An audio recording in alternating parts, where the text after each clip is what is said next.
Ayan guys, good morning, good morning. So today, bagong araw, bagong kwento. Pag-uusapan natin ngayon is continuation lang ng ating beginner series. And this time, pag-uusapan natin yung pagkuha ng non-pro driver's license. Ayan. So non-pro driver's license is may tatlong requirements or major requirements. So number one is yung tinatawag na student permit. Pangalawa is yung PDC or yung practical driving course certificate. And then lastly is medical certificate, just to prove na ikaw ay medically fit or physically fit to drive. Ayan. So yun ang requirement ng student permit. So ito ay may mga sub-requirements to. So ito yung unang-una mong kailangang kunin.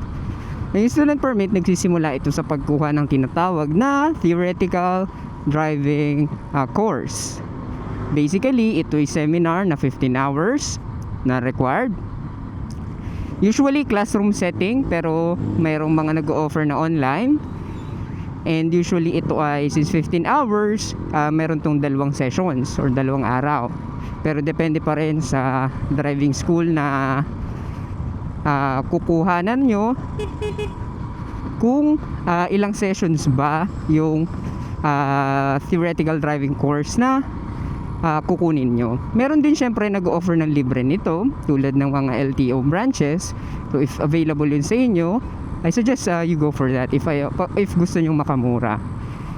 So dahil ang mga driving school, ang presyo nito is usually nagre-range to around 800 to 1,000 or 1,000 and above. I think hindi naman to lalagpas ng 1,500 itong theoretical driving course. So dito malalaman nyo usually yung mga technicalities ng pagdadrive, similar sa mga courses na tinuturo sa school. Usually ito yung mga batas, yan, road markings, ano bang ibig sabihin nitong mga broken lines na to, anong ibig sabihin ng mga painted lines sa kalsada, anong ibig sabihin ng mga signages, as well as yung mga batas trapiko, and yung mga penalties, ano ba yung mga ahensya na involved sa pagiging isang motorista. Yan, dito nyo yan lahat matututunan. And at the end ng course na ito, magkakaroon kayo ng exam para lang masabi na pumasa ka dito sa course na ito. So usually itong exam is multiple choice, just to mimic yung actual na exam sa pagkuha ng non-pro driver's license. And usually it is around 100 to 120 multiple choice questions na sabi ng karamihan ay common sense lang naman daw. And yes, sure, karamihan is common sense nga lang. Pero meron pa rin mga technicalities na sa tingin ko is dapat alam mo as a driver. Ayan. So yun yung first part, yung tinatawag na TDC. So assuming na meron ka ng TDC, ano yung pangalawa or yung next part? So yung next part is yung pagkuha na mismo ng student permit. Dahil kasabay na nito is yung pangalawang requirement ng student permit, yung medical certificate, which is ito rin yung same medical certificate na gagamitin nyo for applying sa non-pro. So on timeline bali dito student permit to non-pro, ang assumption natin is tuloy-tuloy mo siyang kukunin. So ang pagkuha ng student permit, ito ay usually kinukuha sa mga LTO branches. If meron kayong satellite office sa LTO, I suggest dito nyo siya kunin para hindi nyo nakasabay yung mga kumukuha ng non-pro license mismo. So dahil dito kasi mabilis, dahil wala masyadong pila and hindi ganun ka hassle or hectic. So dito kasi sa pagkuha ng student permit, usually sa mga LTO, andito na rin yung pa-medical or yung mga medical facilities nila. And ito, nagkakahalaga naman to ng 600 to 800 pesos. Ang expect nyo lang dito sa medical, so ito yung typical na if nakapag medical na kayo sa isang company, parang ganun lang din naman siya. Ayan, so wala masyadong ano dun, pinagkaiba. So blood test, eye test, yan, physical exam, height and weight, yan. Usually, yun lang naman yung mga gagawin sa medical. So, mabilis lang to na proseso. So, pagkuha ng student permit, usually 1 day lang to. So, ang gagawin nyo lang is punta kayo dun sa LTO na office.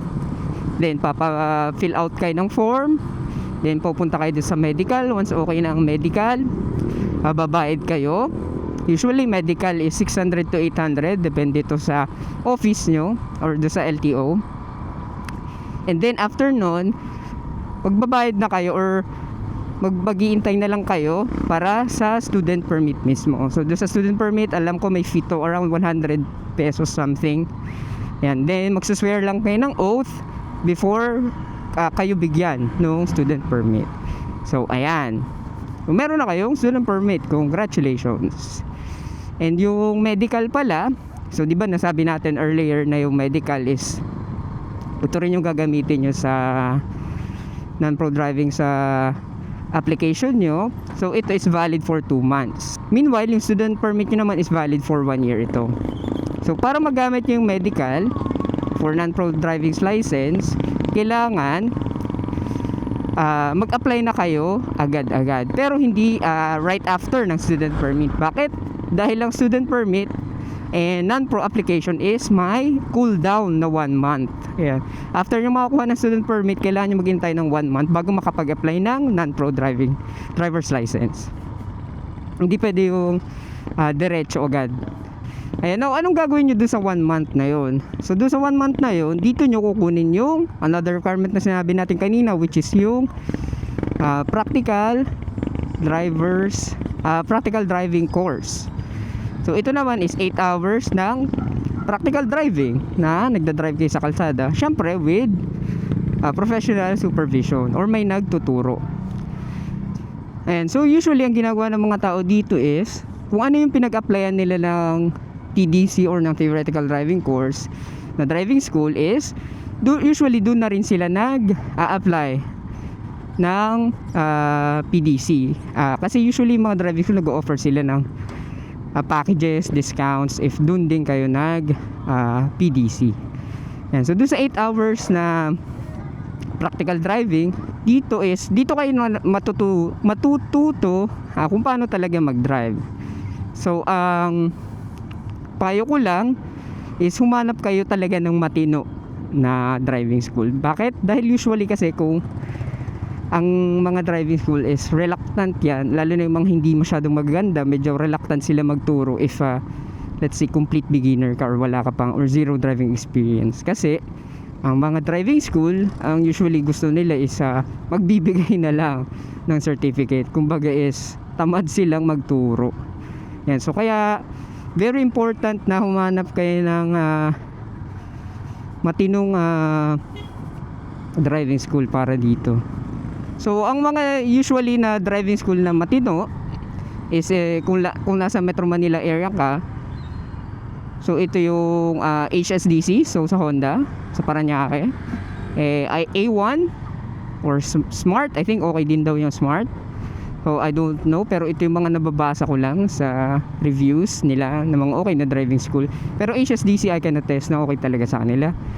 If you can go to those schools, I suggest you go for them kasi ito talaga yung legit and meron talagang structured na way ng pagtuturo. Hindi tulad sa iba na yun nga, sabi ko is kumbaga is makapagbigay na lang ng certificate. Now tatanungin niyo ba ako, kung tatanungin niyo ako kung sapat na ba yung 8 hours para matuto from complete zero, obvious answer is hindi. And personally, I would not be confident sa kalsada na from zero to public highways agad or public roads. I believe it's not feasible, or siguro maybe feasible for some people, pero it's not that easy, kumbaga. So I would suggest na outside ng driving school, bago kayo mag-apply sa LTO for your license, is mag-practice talaga kayo. So mayroon kayong 1 month again. Gagamitin yung cool down period na 1 month para makapag-practice talaga ng actual driving. Now, kung sa motor kayo, kailangan nyo ng back ride na may lisensya para hindi kayo mahuli kasi yun yung required by law. Ayan, so kung magpa-practice kayo, kailangan nyo ng magtuturo na marunong sa inyo. Huwag kayong magpa-practice ng solo kasi bawal yun. And so it's either meron kayong tito, kaibigan, daddy, father, tatay, ayan. Kahit mami, ate, ayan. Kasi sinong marunong, basta kasama nyo or nakaangka sa inyo. And then kung okay na kayo, and by the way, yung presyo pala for usually sa mga driving school ng practical driver certificate for motorcycle is nagre-range to dito sa mga hindi ito yung presyo na sa mga Honda. So iba kasi yung presyohan sa HSDC, medyo may kamahalan yun. Pero yung mga typical na driving school tulad dito sa amin, ang presyohan nito is around 1.5 to 2.5, depende sa driving school. For cars naman, I think magkano ba nung kumuha ko is 3K, I think, mga ganun yung range. Ayan. So yun yung mga dun yung mga prices naglalaro. Ayan, yung mga presyo for practical driving course. Ayan. So once na tapos na kayo dun sa practical driving course, it depends sa driving school. May assessment doon, syempre practical driving din, na bibigyan kayo ng practical exam essentially. So kumbaga doon sa TDC theoretical exam para makakuha ng certificate, dito naman is practical exam. So pag-examine kayo either sa public road, so kasama yung instructor nyo, or kung meron silang available na track for practice talaga for exam, like yun nga sa HSDC meron talaga silang sariling track, then all the better, doon kayo mag-exam. So ano ba yung mga na-expect nyo dito? Dito nyo na-expect yung itetest yung skills nyo tulad ng emergency braking, behavior sa intersections, behavior kung may mga pedestrian lanes, behavior sa slow speed maneuvers, turning. Usually ang turning is nandito yung tinatawag na figure 8, circles, ayan, nandyan yan. Itetest yun yung mga itetest na mga bagay sa inyo. So it's very essential. Siguro out of all the skills na matututuhan nyo sa practical driving course, I would place very high importance sa slow speed maneuvers and emergency braking. So ito yung I think one of the most important skills na kailangan nyong matutunan as a driver. And it can save you sa mga situations, unexpected situations, lalo na kung nakamotor ka. Kung sa kotse, almost same lang din naman, pero I would place more importance kung naka two wheels ka. Ayan. So assuming yan na, natapos na yung 1 month cooldown, ang next step is mag-apply ka na lang directly or pupunta ka naman directly sa LTO. Hindi na dun sa satellite office, kailangan nyo nang pumunta dun mismo sa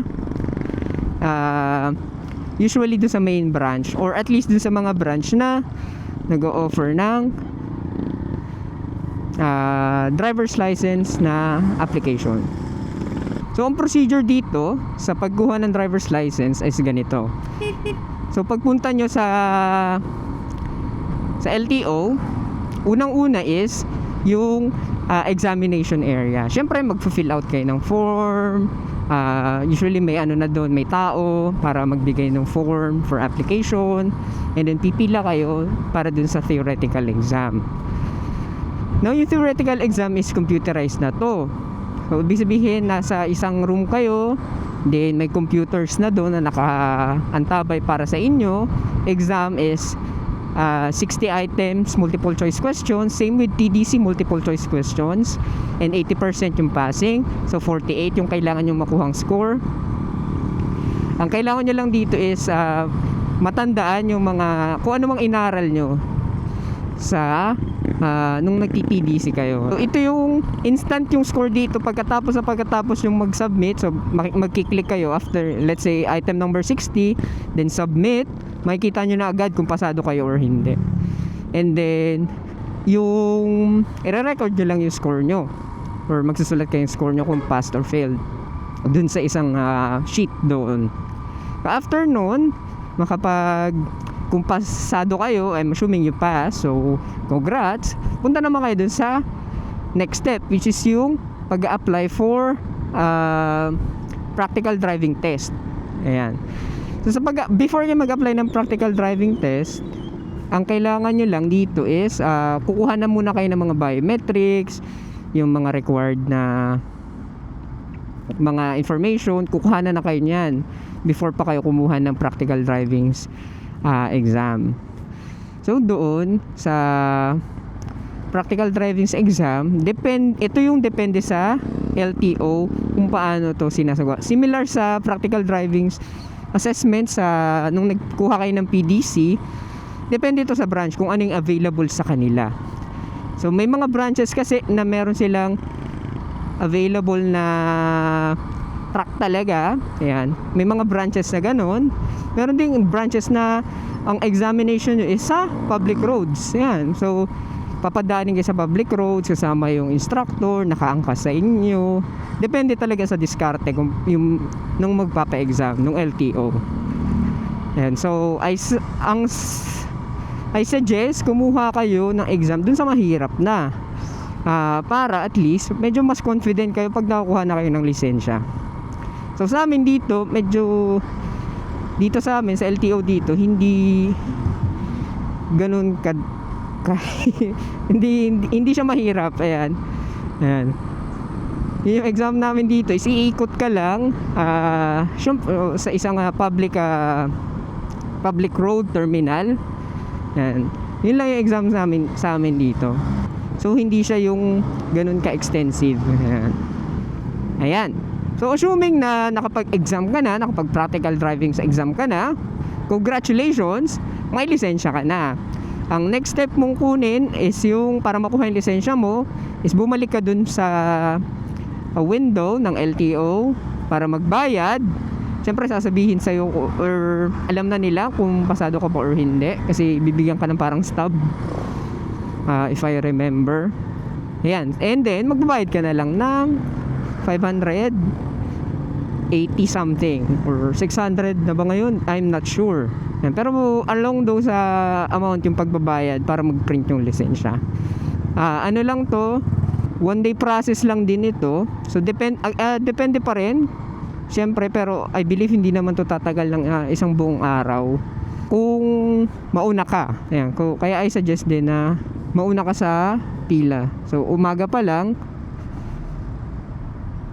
pumila ka na. So like mga 7, 8 a.m. ganyan. So depende rin sa traffic or sa dami ng tao sa branch na pag-a-applyan mo.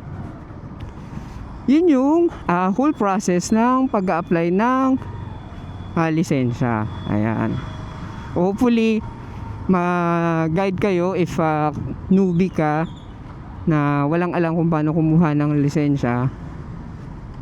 Ayan. Sana nakatulong tong video ito para sa iyo. And kung umabot ka dito sa part ng video ito, pa-like naman and subscribe para naman na makapag-create pa tayo ng mga video na hopefully makatulong sa mga kapwa natin na motorista. Ayan.